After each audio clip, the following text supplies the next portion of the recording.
ओम शांति। भगवत गीता श्लोक क्लास में आज का श्लोक है तीसरे अध्याय का 35वां श्लोक, अध्याय 3, श्लोक नंबर 35। श्लोक है श्रेयान् स्वधर्मो विगुणः परधर्मात् स्वनुष्ठितात् स्वधर्मे निधनं श्रेयः परधर्मो भयावह। श्लोक दोबारा। श्रेयान् स्वधर्मो विगुणः परधर्मात् स्वनुष्ठितात् स्वधर्मे निधनं श्रेयः परधर्मो भयावह। संधि विच्छेद श्लोक का। श्रेयान् स्वधर्म विगुणः परधर्मात् स्वनुष्ठितात् स्वधर्मे निधनं श्रेयः परधर्म भयावह। संधि विच्छेद दोबारा। श्रेयान् स्वधर्म विगुणः परधर्मात् स्वनुष्ठितात् स्वधर्मे निधनं श्रेयः परधर्म भयावह। शब्दों का अर्थ है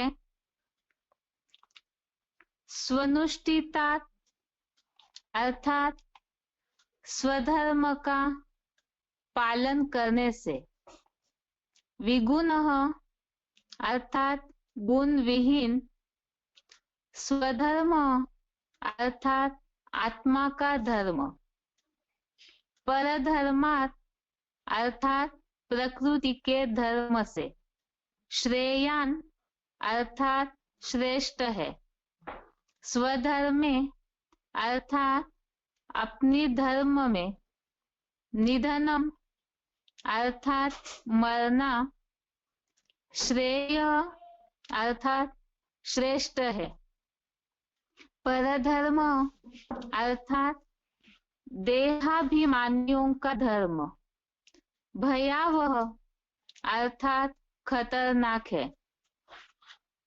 शब्दों का अर्थ दोबारा। स्वनुष्ठितात् अर्थात स्वधर्म का पालन करने से, विगुणः अर्थात गुण विहीन, स्वधर्म अर्थात आत्मा का धर्म, परधर्मात् अर्थात प्रकृति के धर्म से, श्रेयान् अर्थात श्रेष्ठ है, स्वधर्मे अर्थात अपने धर्म में, निधनम अर्थात मरना, श्रेय अर्थात श्रेष्ठ है, परधर्म अर्थात देहाभिमानियों का धर्म, भयावह अर्थात खतरनाक है। श्लोक का अर्थ है स्वधर्म का पालन करने से गुण विहीन आत्मा का धर्म प्रकृति के धर्म से श्रेष्ठ है, अपनी धर्म में मरना श्रेष्ठ है, देहाभिमानियों का धर्म खतरनाक है। स्वधर्म का पालन करने से गुण विहीन आत्मा का धर्म प्रकृति के धर्म से श्रेष्ठ है, अपनी धर्म में मरना श्रेष्ठ है, देहाभिमानियों का धर्म खतरनाक है। अर्थात ही श्लोक के भावार्थ में जो बात बताई है, स्वधर्म का पालन करने से अर्थात अपने धर्म का पालन करने से गुण विहीन आत्मा का जो धर्म है ये स्वधर्म है और इसको पालन करना ये प्रकृति के धर्म से श्रेष्ठ है।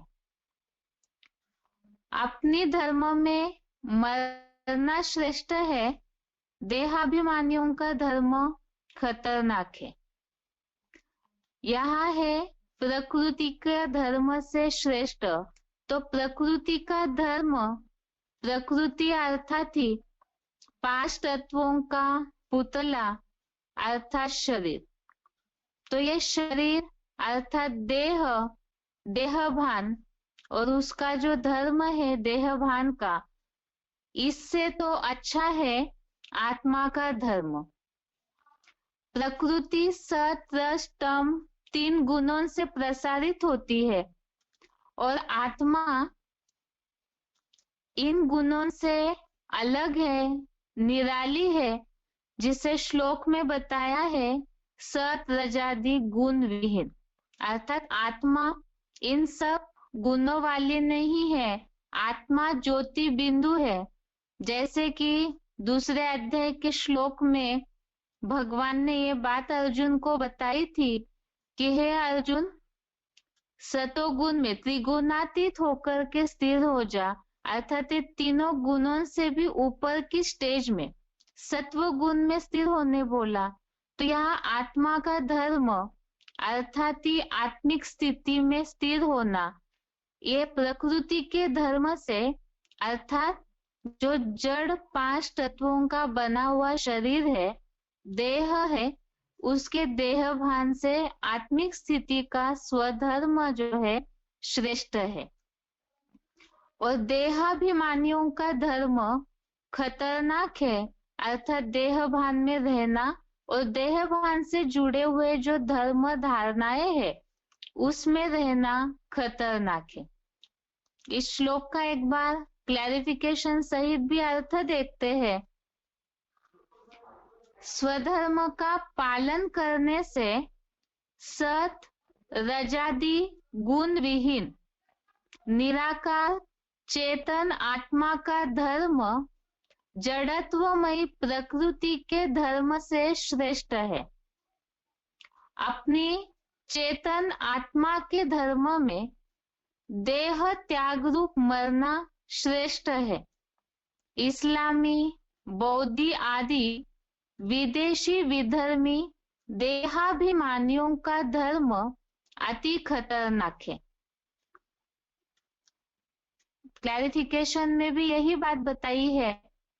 जैसे यहाँ निराकार चेतन आत्मा का धर्म, आत्मा जब अपने ज्योति बिंदु स्थिति में एकदम स्थित रहती है तो वो निराकार चेतन आत्मा जो है उसके ऊपर कोई भी प्रकार का लेप छेप नहीं होता है।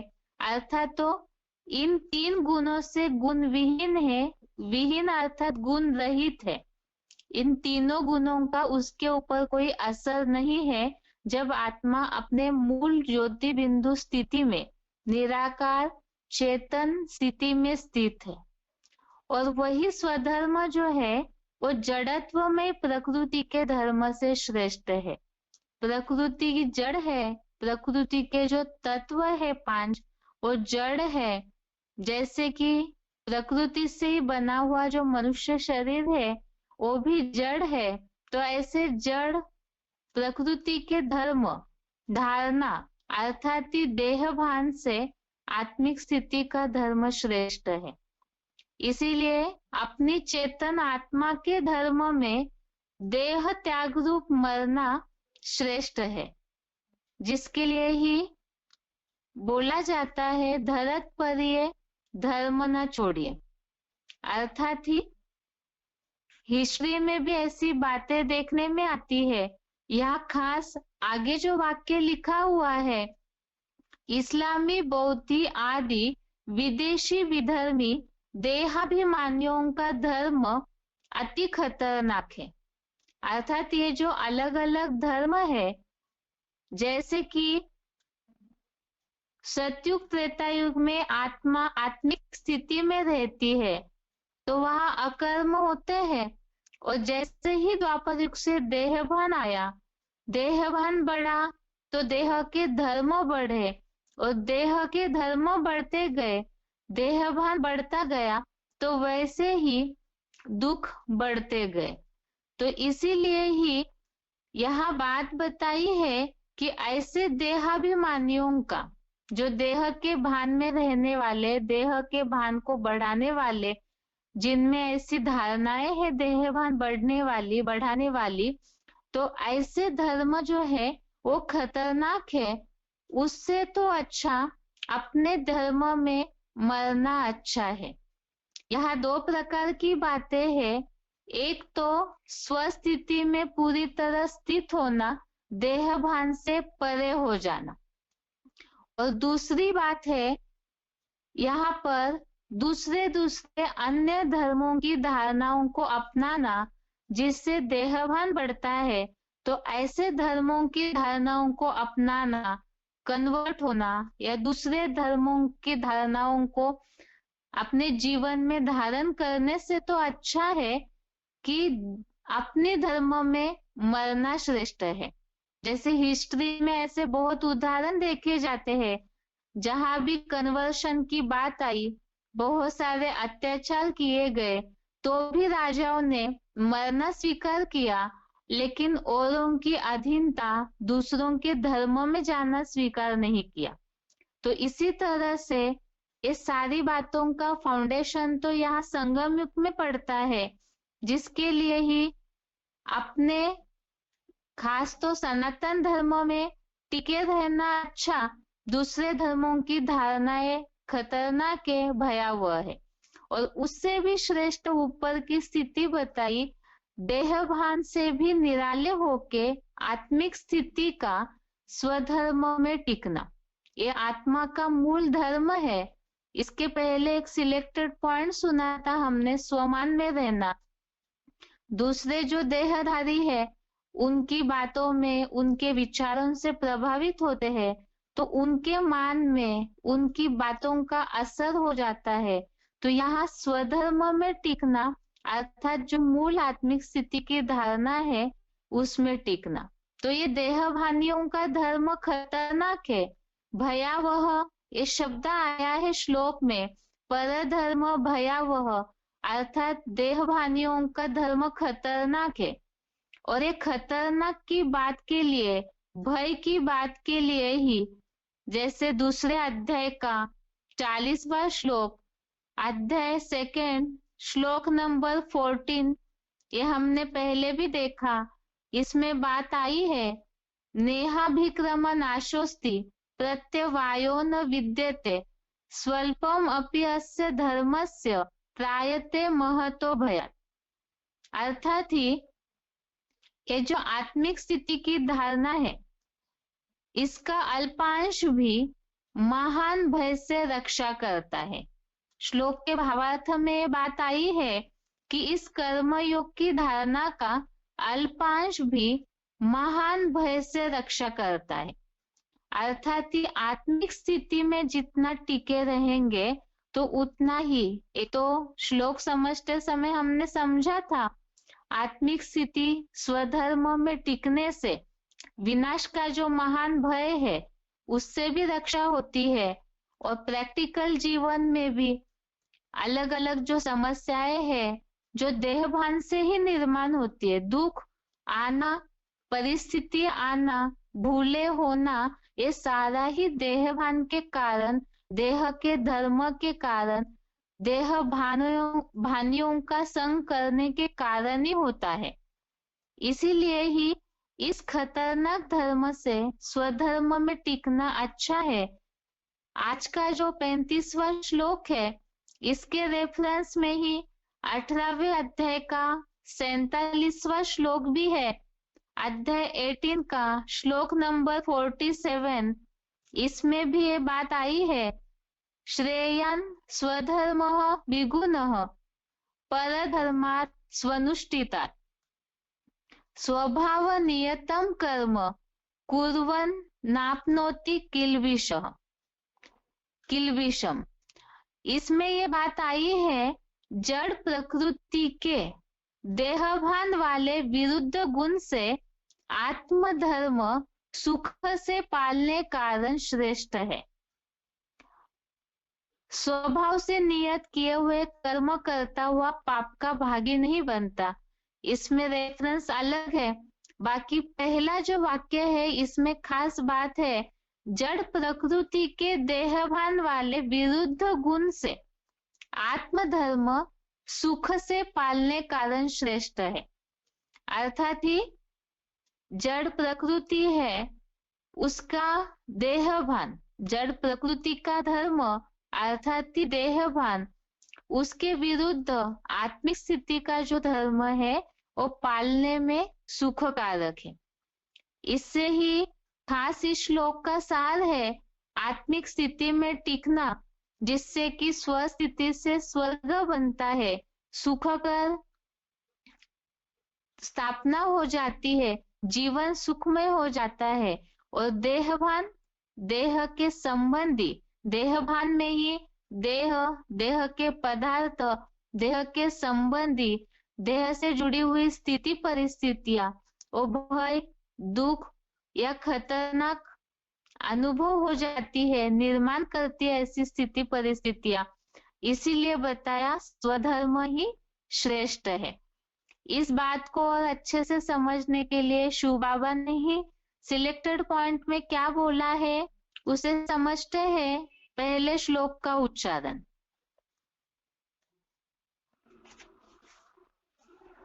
श्रेयान् स्वधर्मो विगुणः परधर्मात् स्वनुष्ठिता स्वधर्मे निधनं श्रेयः परधर्मो भयावहः।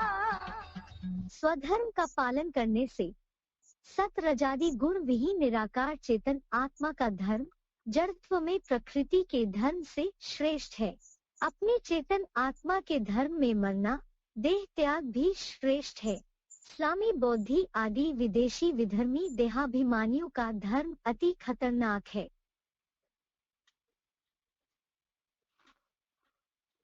श्रेयान् स्वधर्मो विगुणः परधर्मात् स्वनुष्ठिता स्वधर्मे निधनं श्रेयः परधर्मो भयावहः। स्वधर्म का पालन करने से सतरजादि गुण विहीन निराकार चेतन आत्मा का धर्म जड़त्व में प्रकृति के धर्म से श्रेष्ठ है। अपने चेतन आत्मा के धर्म में मरना, देह त्याग भी श्रेष्ठ है। इस्लामी, बौद्धि आदि विदेशी विधर्मी देहाभिमानियों का धर्म अति खतरनाक है।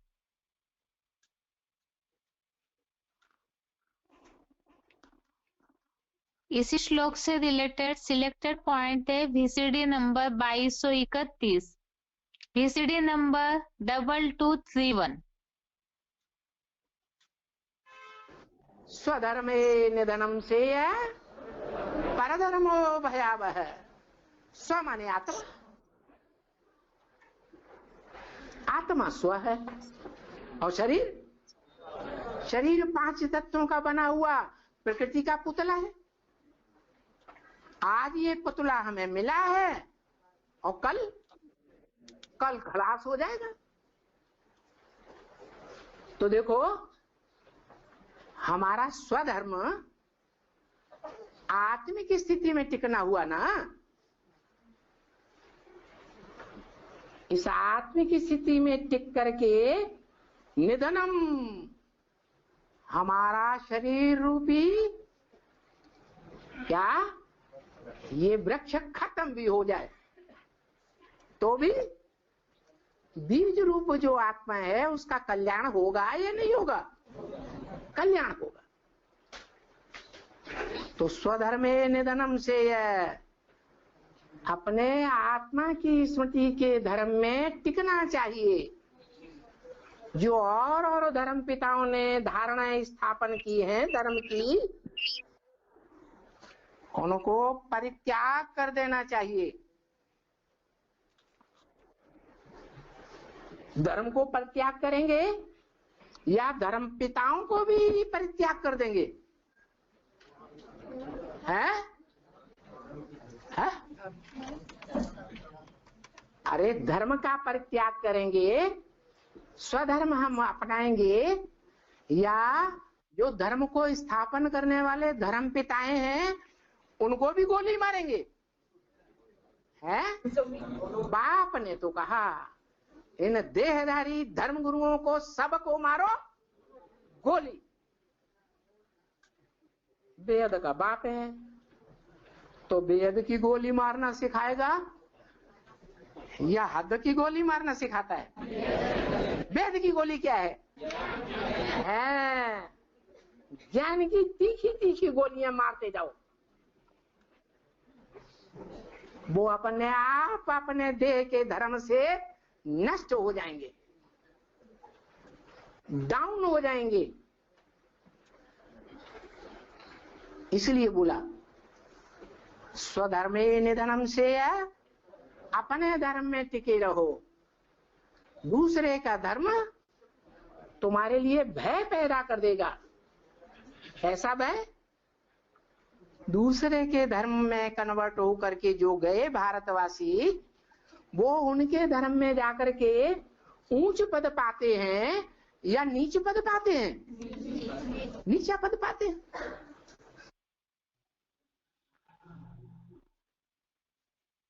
अभी के पॉइंट में जैसे हमने सुना, दूसरे दूसरे धर्मों में कन्वर्ट होने की बात के लिए शिव बाबा ने बताया है कि दूसरे धर्मों में अगर कन्वर्ट हो जाते हैं तो अपने धर्मों में तो ऊंचा पद देंगे नहीं, उससे दुख ही मिलेगा क्योंकि कंट्रोल में रहना पड़ेगा। इसीलिए खास बात बताई यहाँ तो दूसरे धर्मों के कन्वर्शन की बात के टॉपिक पे शिव बाबा ने बोला है कि इससे तो अच्छा अपने धर्मों में ही रहना अच्छा है। आगे का पॉइंट है वीसीडी नंबर 2417, वीसीडी नंबर 2417 2 घंटा के बाद से लिया हुआ पॉइंट है।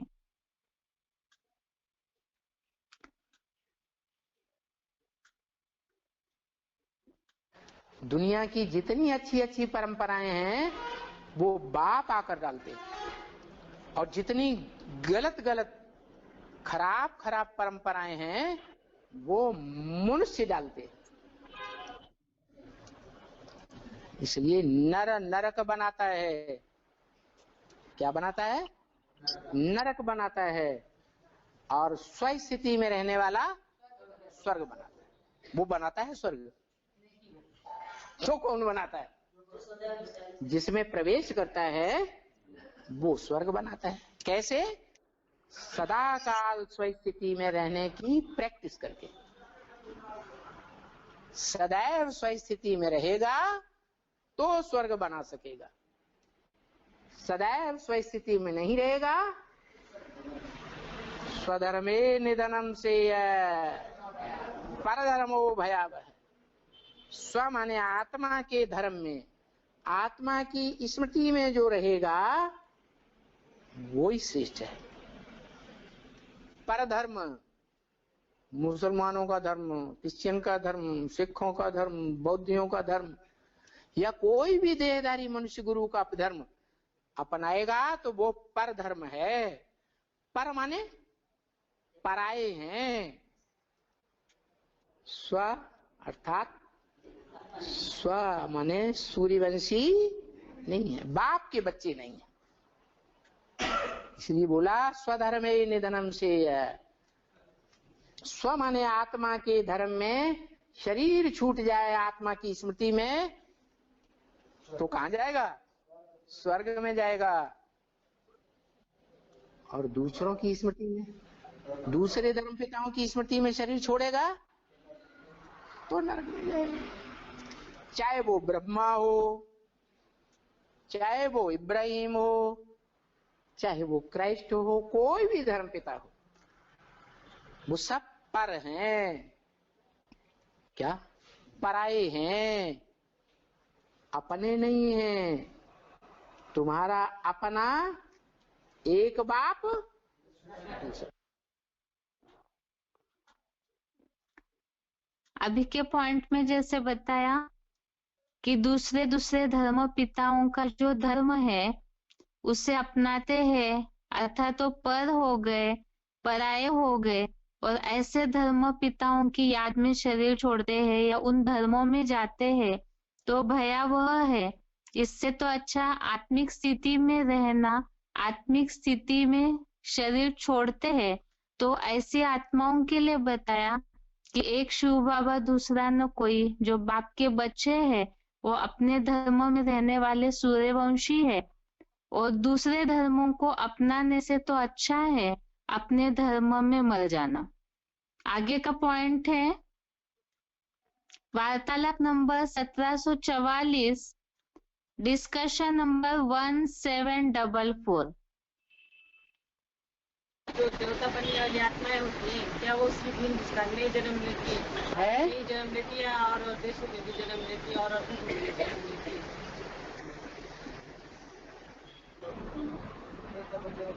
जो भी देवता बनते हैं वो द्वापर युग से हिंदू कहे जाते हैं या नहीं है? कहे जाते हैं। और हिंदू और धर्म में कन्वर्ट होते रहे या नहीं होते रहे? हिंदू ही तो दूसरे धर्म में कन्वर्ट हुए, और धर्म वाले कभी कन्वर्ट होके हिंदू नहीं बने। कन्वर्ट होना बुरी बात है या ऐसी बात है? दूसरे धर्म में जन्म लेना बुरी बात है? गीता में तो कहा है स्वधर्मे निधनम से परधर्म हो बराबर। अपने धर्म में मर जाना अच्छा है, सर कटाए दो, लेकिन दूसरे का धर्म ग्रहण करना माना उनका दास दासी बनना। सबते सेवक धर्म कठोरा, कोई के नौकर चाकर बने, दास दासी बने, ये सबसे कठोर धर्म है, बहुत दुख देने वाला है। और आज के हिंदुस्तान में क्या होता है, सब चाहते हैं हमें नौकरी मिल जाए। नौकरी मिलेगी तो कोई के अंडर में काम करना पड़ेगा।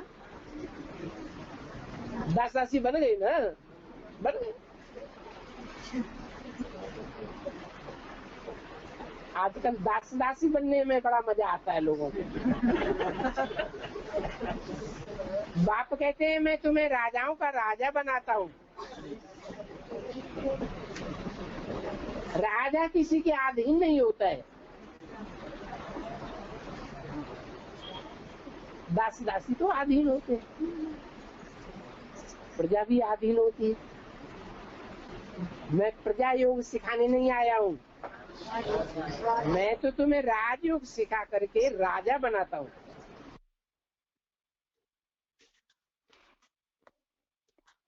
आगे का पॉइंट है वीसीडी नंबर 2377, वीसीडी नंबर 2377। स्व माने आत्मा, पर माने पराया।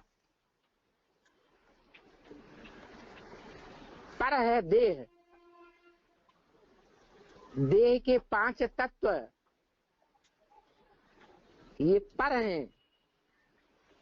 पर धर्म है, देह के धर्म, देह के 5 तत्वों के विश्लेषण में बुद्धि लगी रहे, वैज्ञानिकों की तरह, डॉक्टरों की तरह। तो वो कौन से धर्म में लगे हुए हैं? पर धर्म में लगे हुए हैं, क्योंकि उनको पता ही नहीं है कि स्व क्या है। स्व माने अपना क्या है, आत्मा अपनी है। इसके स्वरूप को जानना, उस स्वरूप में टिकना, उसी स्मृति में रहना, ये स्वधर्म है। नहीं तो है अपनी देह की याद में रहना, देह की स्मृतियों की, देह की इंद्रियों की स्मृति में रहना, देह की इंद्रियों के रस लेने में लगी रहना, इंद्रियों का सुख लेने में लगे रहना, देह के संबंधों में बुद्धि जाना, देह के पदार्थों में बुद्धि जाना, ये परधर्म है या स्वधर्म है?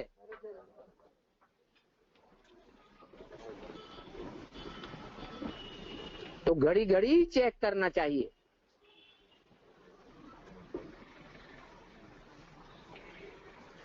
जो गीता का महावाक्य भी है, स्वधर्मे निधनम श्रेय। आत्मिक स्थिति में शरीर भी छूट जाए तो भी बड़ी अच्छी बात, और देह की स्मृति में शरीर छूटे तो अच्छी बात या बुरी बात? बुरी बात।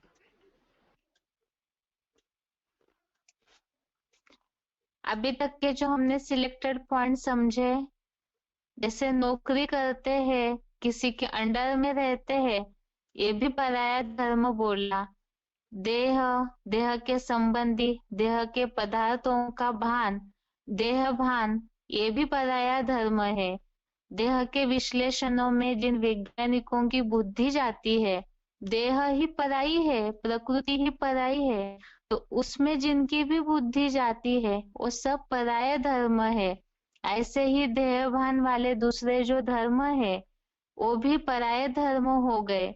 तो इन सब के ही स्मृति में जाना, कंट्रोल में जाना, अर्थात ये भयावह है, दुखदाई है, और आत्मा का जो स्वस्थिति का स्वधर्म है यही सुखदाई है, श्रेष्ठ है।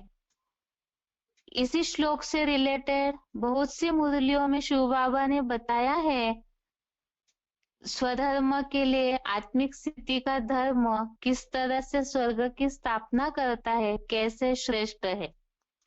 आज का श्लोक जो है, जो टॉपिक चल रहा था श्लोकों का 25 से लेके 35 तक, श्लोक नंबर 25 से 35 तक, इन श्लोकों का हेडिंग हमने देखा था ज्ञानी और अज्ञानियों के लिए, खास तो राग द्वेष से रहित कर्म करने के लिए प्रेरणा और ज्ञानी और अज्ञानियों के लक्षण।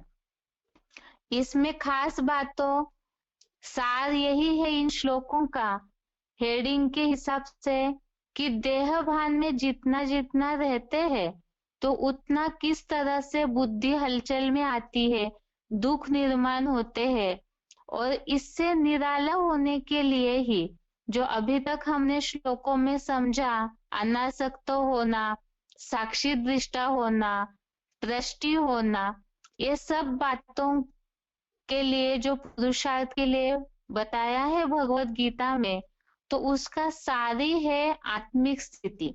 ये जो भी बुद्धि की हलचल होती है वो देह भान के कारण, जो अभी तक देखा देह, देह के पदार्थ, देह के संबंधियों के कारण ही राग द्वेष निर्माण होता है, बुद्धि हलचल में आती है, या जैसे ये सारे ही आत्मा के शत्रु है राग द्वेष, उससे रिलेटेड जो भी विकार है, इसीलिए ही ये पराये धर्म है देहभान वाले।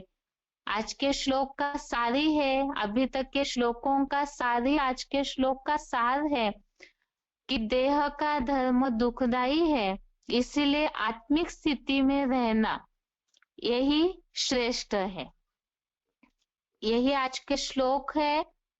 इसके साथ साथ आज बेसिक कोर्स शुरू करते हैं आगे का।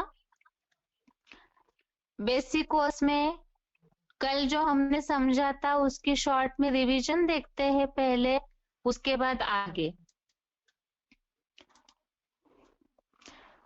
बेसिक कोर्स में बात चल रही थी सृष्टि चक्र की, भगवान आकर के सृष्टि का खास राज बताते हैं कि ये सृष्टि लाखों वर्ष की नहीं है, सृष्टि 5000 वर्ष की है।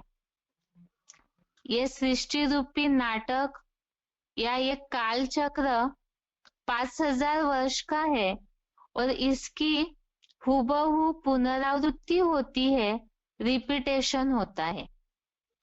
ये सृष्टि रूपी नाटक या काल चक्र जो 5000 वर्ष का है, यही नाटक अपना चक्र जो है वो 4 युगों में बांटा हुआ है, जिसकी निशानी के रूप में, यादगार के रूप में स्वस्तिक का चिन्ह दिखाया जाता है, निकाला जाता है, उसे सभी मानते भी है।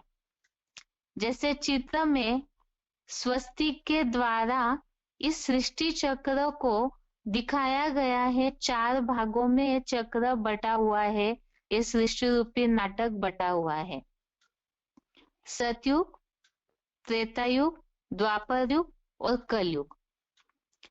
और इसमें एक विशेष बात है, स्वस्तिक को जिस तरह से निशानी दिखाई जाती है, ये चारों समान भाग है, अर्थात ये चारों युगों की आयु, चारों युगों का कार्यकाल समान है। अर्थात पूरा टोटल सृष्टि का आवर्तन एक काल चक्र, एक कल्प जो 5000 वर्ष का है, वो 4 समान भागों में बटा हुआ है। 5000 वर्ष को 4 भागों में बांटते हैं तो एक युग, एक काल, एक युग जो है वो 1250 वर्ष का होता है। इसी तरह से चारों युग ये 1250 वर्ष के ही है। तो ये सृष्टि का काल चक्र हुबहू रिपीट होता है और ये युगों का आवर्तन इसी तरह समय अनुसार चलता है।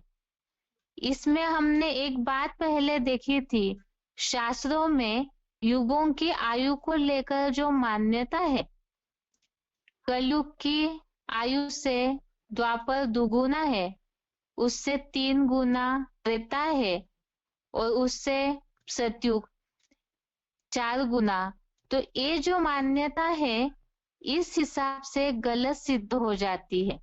स्वस्ति की निशानी भी शास्त्रकार ही मानते हैं, भक्ति मार्गीय लोग मानते हैं शुभ संकेत के रूप में, लेकिन उसका रहस्य नहीं जानते हैं कि ये जो 4 युगों की आयु है उससे ही जुड़ा हुआ स्वस्तिक की निशानी है।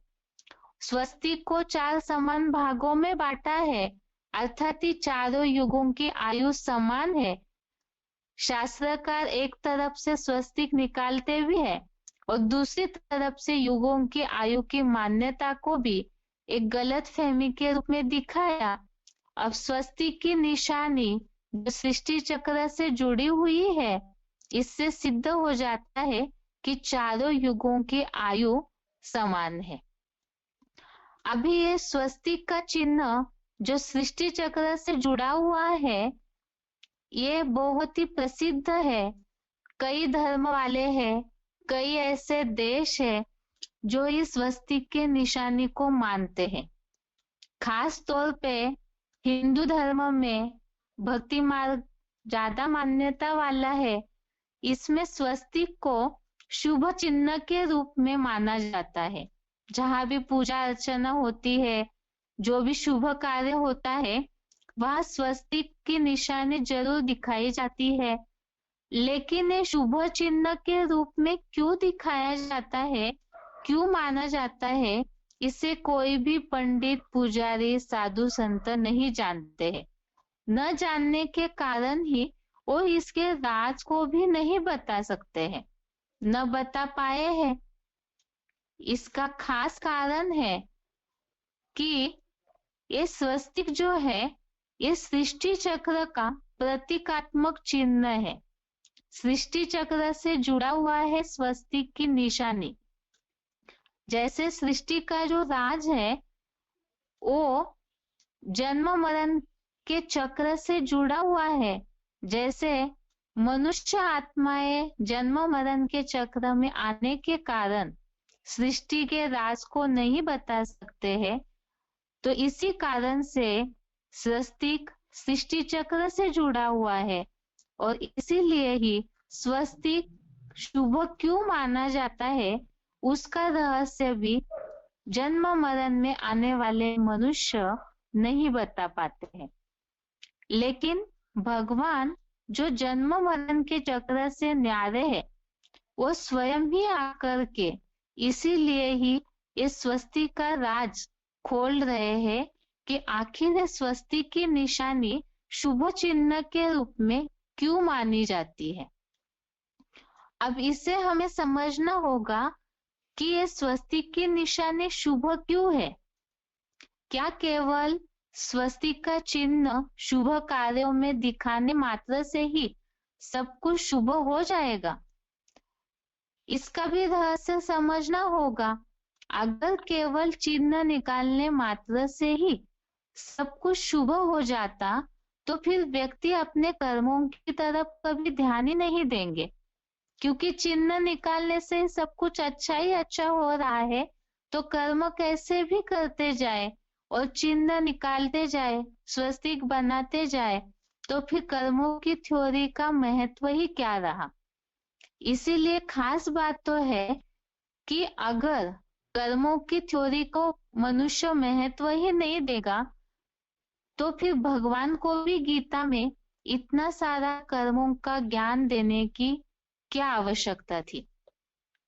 इसके लिए ही खास बात तो है कि शुभ चिन्ह बनाने से शुभ नहीं होगा, कर्म करने से शुभ होगा। और कर्म कब शुभ होंगे? जब उसके लिए सही ज्ञान, सच्चा ज्ञान की जानकारी होगी। इसीलिए ही 9वें अध्याय में भगवान ने ये बात बोली है। भगवान ऐसे ज्ञान देते हैं जिससे मनुष्य अशुभ से मुक्त हो जाते हैं। इसका मतलब ये है कि स्वस्तिक की निशानी मात्र से शुभ नहीं होगा, लेकिन उसका रहस्य समझना होगा कि इस चिन्ह के पीछे आखिर ये चिन्ह शुभ कैसे हुआ। इस रहस्य को जानना होगा, तब ही उसके शुभ चिन्ह के पीछे का राज और उसके साथ साथ क्या कर्म करने होंगे, उसकी सच्चाई समझने से ही कर्मों में सुधार आ सकता है। इसीलिए ही ये सृष्टि चक्र का राज भगवान आकर के बताते हैं। स्वस्तिक सृष्टि चक्र से जुड़ा हुआ है और ये सृष्टि चक्र जो है, ये मनुष्यों के जो जन्म मरण का जो खेल है उससे जुड़ा हुआ है। और इस रहस्य को भगवान आकर के स्वयं बता रहे हैं कि वास्तव में ये मनुष्य सृष्टि जो है, ये एक अद्भुत नाटक है। ये अद्भुत नाटक है। ये सृष्टि किस तरह से नाटक है? तो कहा जाता है ये सृष्टि जो है वो प्रकृति और पुरुष का खेल है।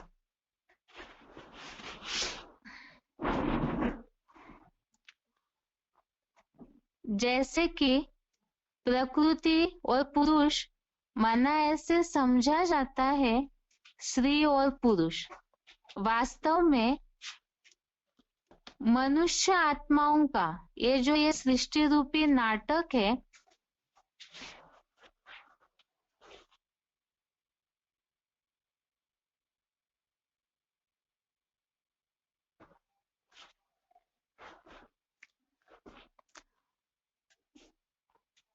ये जो मनुष्य सृष्टि का अद्भुत नाटक है, एक केवल यहाँ प्रकृति पुरुष अर्थात स्त्री पुरुष के हिसाब से नहीं बोला हुआ है।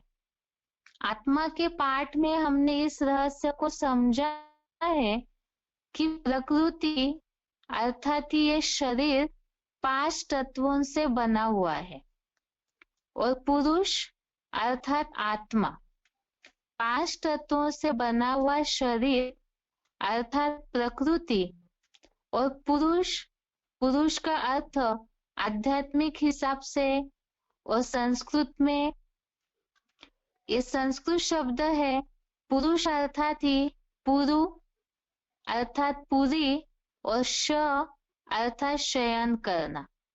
शयन करना अर्थात आराम से सोना, आराम करना। तो शरीर रूपी पुरी में शयन करने वाली आत्मा जो है, ये शरीर जो प्रकृति का 5 तत्वों का पुतला है, इस शरीर रूपी पुरी में रहती है। इस हिसाब से ही आत्मा पुरुष है और प्रकृति अर्थात ये 5 तत्व से बना हुआ मनुष्य शरीर। इसी के लिए ही गीता में भी इसका उल्लेख आया हुआ है कि आत्मा प्रकृति के गुणों में आसक्ति के कारण जन्म मरण का कारण है, अर्थात इस नाटक का कारण है। मनुष्य सृष्टि जो अद्भुत नाटक है और ये नाटक में प्रकृति और पुरुष का खेल है, अर्थात ही आत्मा प्रकृति के गुणों में आसक्त होकर के जो जन्म मरण के चक्र में आती है, तो यही इस नाटक का कारण है, जिसके लिए ही गीता के 13वें अध्याय के 21वें श्लोक में अध्याय 13 के श्लोक नंबर 21 में ये उल्लेख आया हुआ है, पुरुषः प्रकृतिस्थो हि भुङ्क्ते प्रकृति जान गुणान कारणम गुण संगस्य सत सद्योनि जन्मसु। अर्थात ही यही बात कि प्रकृति के गुणों में आसक्ति के कारण ही आत्मा जो प्रकृति के गुणों में आसक्त होती है, वही जन्म का कारण है। अभी जैसे हमने समझा कि मनुष्य सृष्टि ही एक अद्भुत नाटक है, इस नाटक की शुरुआत कैसे होती है? इसके लिए ही जब हमने परम धाम की बात समझी थी, उसमें ये बात आई थी श्लोकों में कि परम धाम से आत्माएं इस सृष्टि पर उतरती है सृष्टि की शुरुआत में, अर्थात 5000 वर्ष के इस नाटक की सृष्टि चक्र की जब शुरुआत होती है, तो यहाँ पर आत्माएं उतरती है और इस नाटक में अपना अपना अलग अलग पार्ट बजाना शुरू करती है। ये सृष्टि एक नाट्य मंच है, रंगमंच है। इसके बारे में ही विलियम शेक्सपियर ने भी ये बात बोली है कि आप एक किरदार है और यह दुनिया एक रंगमंच है। अब ये सृष्टि रूपी जो नाटक है, ये तो बहुत बड़ा 5000 वर्ष का है। और जैसे दुनिया में नाटक होते हैं, फिल्म होती है, तो उसमें देखते हैं पुराने जमाने के जो नाटक होते थे, उसमें कई ऐसे होता था, एक ही व्यक्ति अलग अलग पोशाक धारण करके समय समय पे अलग अलग रूप रंग से अलग अलग वेशभूषा से पार्ट बजाते थे। इसी तरह से यहाँ पर भी इस सृष्टि रूपी नाटक में आत्माएं जो है, उस शरीर रूपी अलग अलग वस्त्र पोशाक धारण करके अपनी अलग अलग भूमिका अदा करती है, अर्थात अलग अलग अपना पार्ट बजाते हैं। ये बहुत बड़ा बेहद का नाटक है और इसमें इस तरह से आत्मा शरीर को धारण करके पार्ट बजाती है, अर्थात ये आत्मा का ये शरीर ही वस्त्र है। अब इसके बारे में ही आत्मा का ये शरीर अर्थात जिस प्रकृति का आधार लेती है आत्मा, तो ये शरीर ही वस्त्र है। इसके बारे में भी भगवत गीता में एक उल्लेख आया हुआ है। आत्मा की मनुष्य से और शरीर की चोला अर्थात वस्त्र से तुलना की गई है। भगवत गीता में दूसरे अध्याय का 22वां श्लोक, अध्याय 2 का श्लोक नंबर 22 में ये उल्लेख आया हुआ है, वासांसि जीर्णानि यथा विहाय नवानि गृह्णाति नरोपराणि तथा शरीरानि विहाय जीर्णान्यानि संयाति नवानि देहि। अर्थात जैसे मनुष्य पुराने वस्त्रों को त्याग कर दूसरे नए ग्रहण करता है, उसी प्रकार पुराने शरीरों को छोड़कर आत्मा दूसरे नए शरीरों को बरबस ग्रहण करती है। अर्थात ही जैसे बताया, इस सृष्टि नाट्य मंच में अलग अलग पोशाक धारण करना, आत्मा रूपी एक्टर अलग अलग शरीर रूपी वस्त्र धारण करती है। जैसे ही आत्मा रूपी एक्टर एक शरीर रूपी चोला अर्थात शरीर को धारण करती है, अर्थात ही एक जन्म लेती है, तो उसका वहां से एक पार्ट की शुरुआत हो जाती है, एक एक्टिंग की शुरुआत हो जाती है, अर्थात एक जन्म नाटक का एक भाग हो गया। और जब शरीर छोड़ देती है, अपना शरीर रूपी वस्त्र को पुराना होने के कारण आत्मा छोड़ देती है, अर्थात ही मृत्यु हो जाती है, तो वहां पर उसका वो पार्ट समाप्त हो जाता है।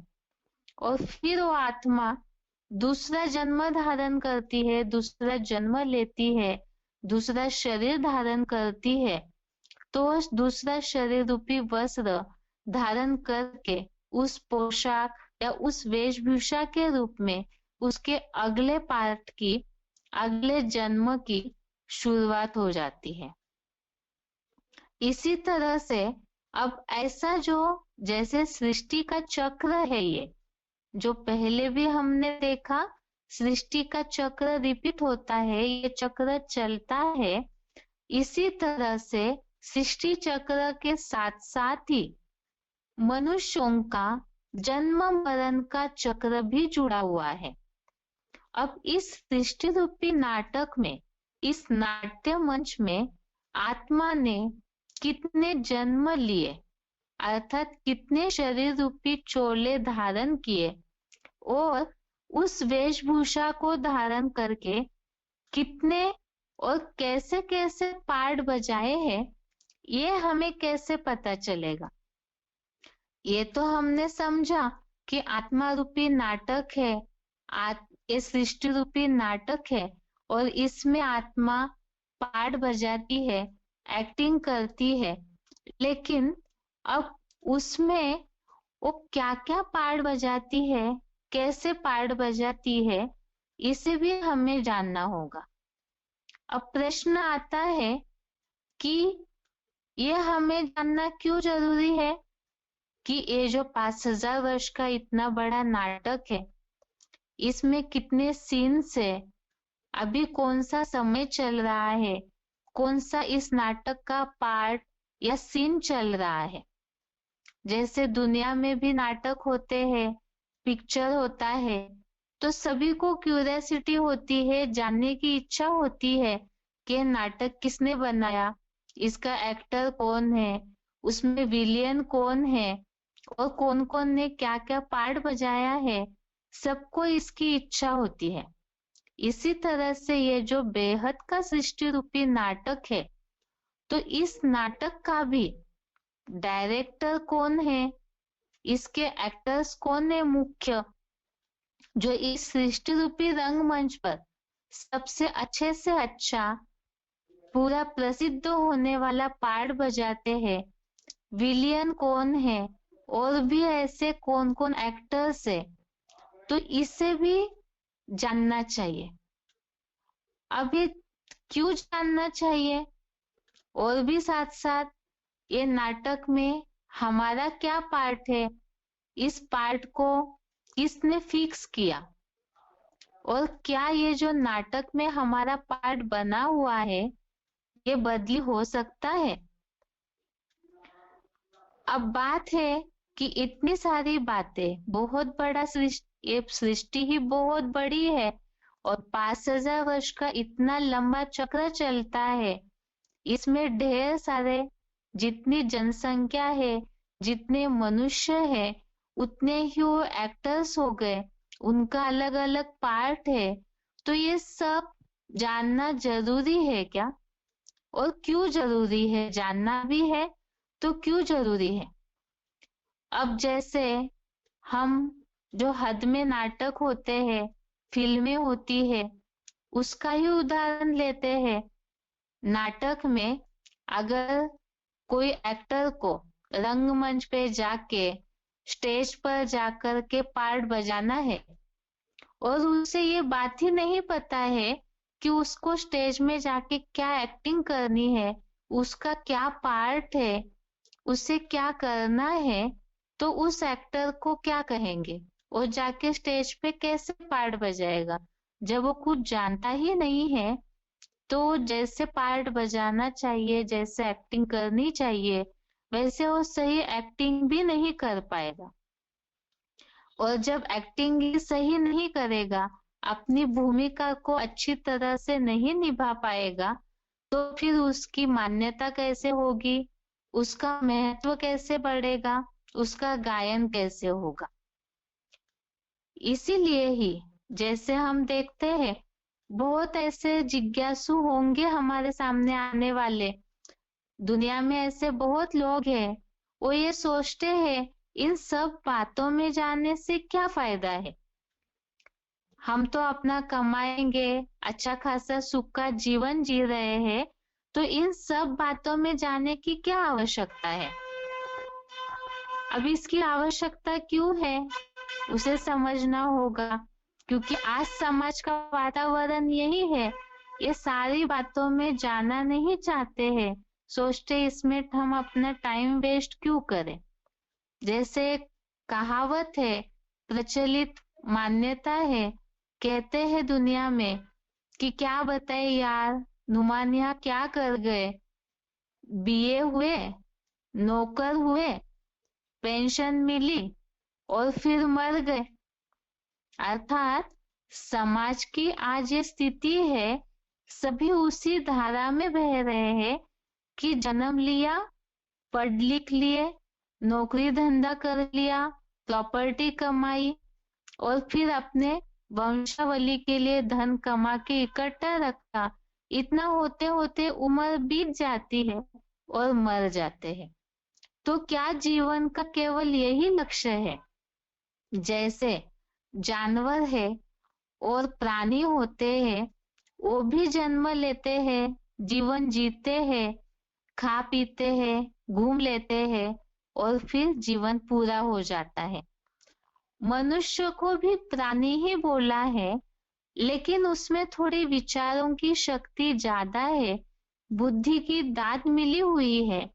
अगर मनुष्य भी इसी तरह जानवरों की तरह ही खा लिया, पी लिया, नौकरी धंधा कर लिया और फिर जीवन पूरा हो गया, इसी तरह से जीवन जिया, तो ये जीवन जिया तो ऐसे जीने का कोई फायदा है? वास्तव में हम जो इस जीवन में आए हैं, जो पार्ट हमें मिला हुआ है, तो इसके बारे में लक्ष्य, जीवन का लक्ष्य, उद्देश्य जानना जरूरी है। अगर हम इसे नहीं जानते हैं, तो फिर जानवर और मनुष्यों में अंतर ही क्या रह जाएगा। इसीलिए ही मनुष्य जीवन और प्राणी पंछियों के मुकाबले बुद्धिशील प्राणी है। मनुष्य बुद्धिजीवी है, तो इसीलिए ही अपने इस एक्टिंग के बारे में, इतनी बड़ी सृष्टि, जिस सृष्टि में हम रह रहे हैं, उसके बारे में, और हमारा इस नाट्य मंच में सृष्टि पर क्या पार्ट है, इसे जानना जरूरी है। तब ही जो दुख और सुख का कारण है मनुष्य का जीवन, उसका रहस्य भी समझ में आएगा। तो ये सृष्टि का राज क्या है, सृष्टि चक्र का आवर्तन कैसे चलता है, इसके ये जो नाटक है इसके 4 सीन है, तो ये सीन कैसे चलते हैं, इस सब रहस्यों को जानना भी जरूरी है। तो इससे ही हमारा क्या पार्ट है इस सृष्टि मंच पर, उसे भी हम समझ पाएंगे। लेकिन इसे समझने के लिए कल का क्लास देखते हैं। आज के लिए यहाँ तक ही। ओम शांति।